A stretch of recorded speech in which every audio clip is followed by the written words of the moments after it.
Lots going on since I've last talked to you guys. Can't wait for these questions. Perhaps you're just talking about that. You can come back after practice. Yeah. Well, Wallers prefers the morning, so I don't know. He has to get on the golf course or something like that. I was just gonna say, is that a Waller's preference? Would you prefer to talk after practice? It doesn't matter to me. Just depend. It probably depends on my mood. Well, you look like you're in a good mood now, so we'll take it. Well, I put on a good facade. Matt, as you've gone through this week, any changes to just what you guys normally do during the week? Any adjustments to your schedule, the drills you do on certain days, or are you guys just pretty much, what the pattern that you guys have always done? I don't want to say always. You're always kind of Sure. tweaking and fine tuning, but I would say the majority of it is very similar to how we've structured practices over the past years. Matt, you guys did extend Daniel yesterday. Yeah, that's awesome. Yeah, what did you think? Just his body work the last 2 years, or just kind of the trajectory he's on right now? Yeah, I think he's a young player that has shown a ton of growth and is going to be a real weapon for us. And I told him I'd rather only see him go out there and hold, but in the event that we have to punt, I have a lot of confidence that he can be a real game changer for us in regards to playing the field position battle. How's Micah look through 2 days? He's looked limited, but he's done a nice job in that regard.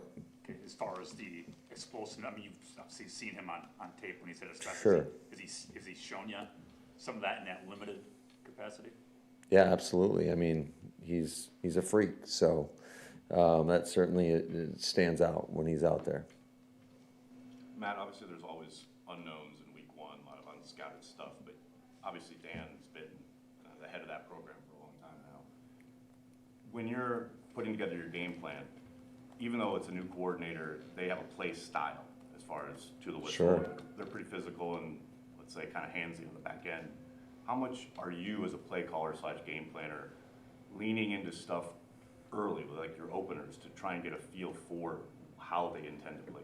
Yeah, I would say a lot of that is, I mean, you're going to be really the majority of the game, you're going to be constantly adjusting to certain things you see. And, I'm sure they're going to have a new flavor in really on offense and on defense. But I would say the majority is going to be probably the foundation that they've laid. They've had a lot of success over the last few years, so I can't see them deviating too much from that. They've got a lot of returning players, a lot of great players. So I would anticipate it's going to be majority a lot similar, but I'm sure they're going to have a few wrinkles in there as well, and as is to expect with every new season. What stands out about Goff's efficiency? What makes him so? Yeah, if you give him a sliver of light, he's going to make you pay. I think he is so decisive as a quarterback. I think he does a great job reading with his feet. He can anticipate. He can make every throw out there. He's got a lot of trust and confidence in his playmakers, and he's got a lot of playmakers around him. So I think that over time they've done a really good job protecting him. As with most quarterbacks, the key is always in the pass game is try to get him off the spot as best you can, because it's harder to throw like that. But he does a great job of feeling the pressure and knowing where to go with the football. So I think he's played at a really high level, really the course of his career, but especially these last couple of years, I think it's been elite. You had, I think, all 53 guys on the practice field in some capacity yesterday. Will that be the same today? That is the anticipation, yes. What have you thought of the camp Carrington has had, and maybe where he's grown from year 2 to 3? Yeah, I think another guy that's just consistently improved, and I think a lot of it, just thinking back from a couple years ago, is he really transformed his body and added some weight and muscle, and but that's the one thing you can always count on with CV is his willingness to go out there and compete and challenge. And I think that, not everybody does that at that position, but you can always count on that from him. Have you decided which side of the ball is going to be introduced on Sunday? I have not.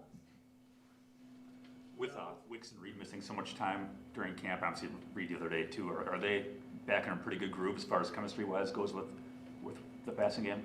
Yeah, I would say so. I mean, they've got a lot of banked reps that you can lean on, and I think certainly I would anticipate as the season progresses and they get more time on task with Jordan in our offense, I would anticipate it getting a little bit cleaner every week. So, but I think they've done a nice job. Two guys that we know what we're getting and that we can count on.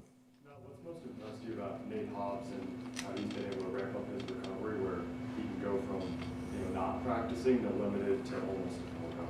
Yeah, Nate's a dog. He's a great competitor, and that's why we got him. So he's really worked hard at doing all the little things to put him in this position to, potentially play on Sunday. What do you feel like he still needs to, like the level he still needs to get to before he can even be ready? Well, I think it's just going through practice, evaluating him. Sometimes he's a guy that is going to tell you that everything's good, but you've got to feel confident with what you see when he's out there and how he performs. So sometimes you got to protect some of these guys from themselves, and I would put him in that bucket.